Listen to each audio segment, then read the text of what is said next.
भगवान कपिल अपनी माता जी से कहते हैं कि माता जी, तस्यैतस्य जनो नूनं नायं वेदोरुविक्रमं काल्प्यमानोऽपि बलिनो वायोरिव घना बलिः।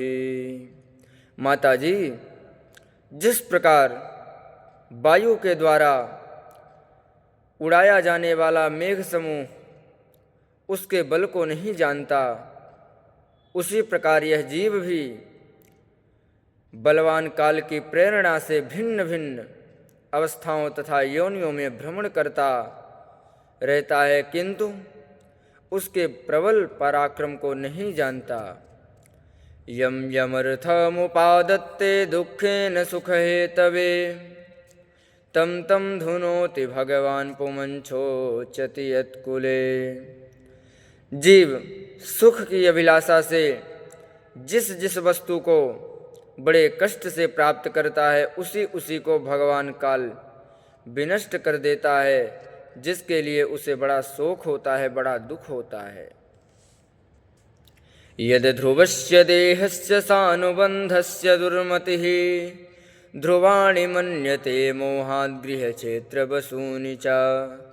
इसका कारण यही है कि यह मंदमती जीव अपने इस नाशवान शरीर तथा उसके संबंधियों के घर, खेत और धन आदि को मोहवश नित्य मान लेता है कि यही सब कुछ है।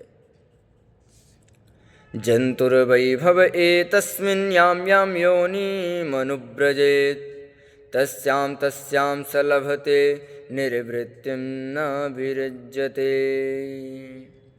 इस संसार में यह जीव जिस जिस योनि में जन्म लेता है, उसी उसी में आनंद मानने लगता है और उससे विरक्त नहीं होता है।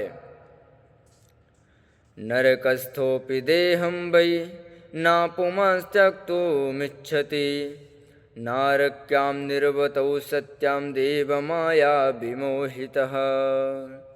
यह भगवान की माया से ऐसा मोहित हो रहा है कि कर्मवश नर की योनियों में जन्म लेने पर भी वहाँ के विष्ठा आदि भोगों में ही सुख मानने के कारण उसे भी छोड़ना नहीं चाहता।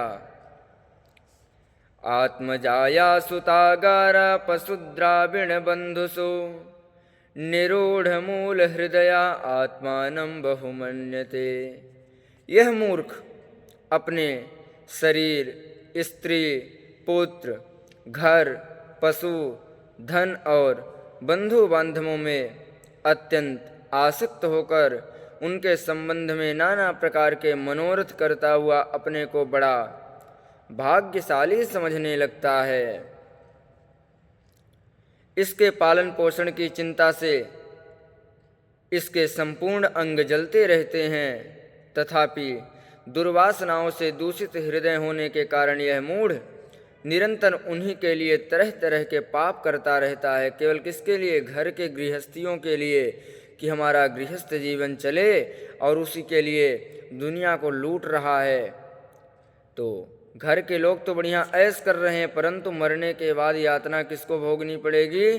जो लूट करके ले आ रहा है। इसलिए जो कमाओ अच्छा कमाओ, 2 रोटी कम खाओ, परंतु गलत धन का उपयोग कभी मत करो, तो भगवान कृपा ही कृपा करेंगे। और यदि आप किसी को दुख दे करके सुखी होना चाहते हो, तो फिर यमराज धोबी घाट बना करके तैयार कर रखे हैं।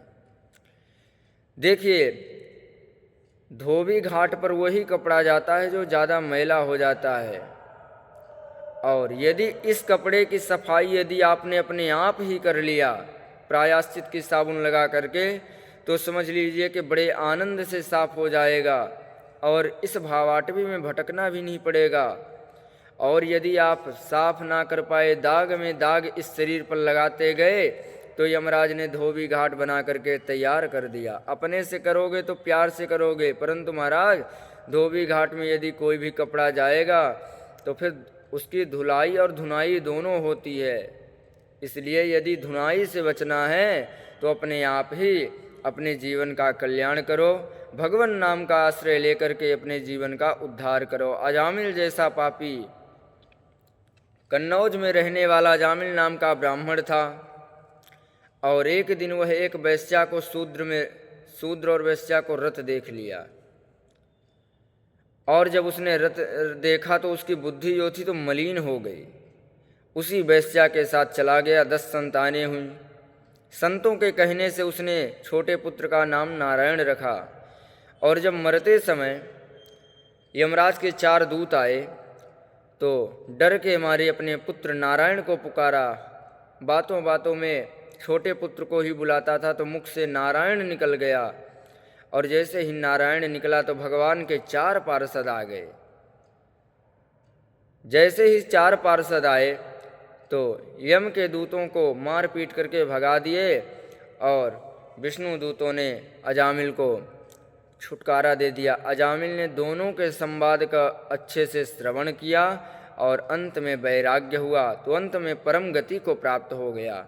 तो देखिए, जब गलती से धोखे से लिया था नाम नारायण, उसने तो भगवान को नहीं पुकारा, अपने पुत्र को पुकारा। परंतु भगवान के पार्षद क्या कहते हैं कि इसके पुत्र का नाम नारायण आज से होगा, परंतु हमारे प्रभु का नारायण नाम तो अनादिकाल से है। इसलिए भगवान के नाम लेने वालों को मैं ही लेने आता हूँ। यदि यमदूतों से बचना चाहो तो अपने आप भगवान नाम का आश्रय लेना पड़ेगा और उसी के द्वारा आप अपना ही नहीं अपने सारे कुटुंब का भी कल्याण करने में समर्थ हो सकते हैं। श्री राधे।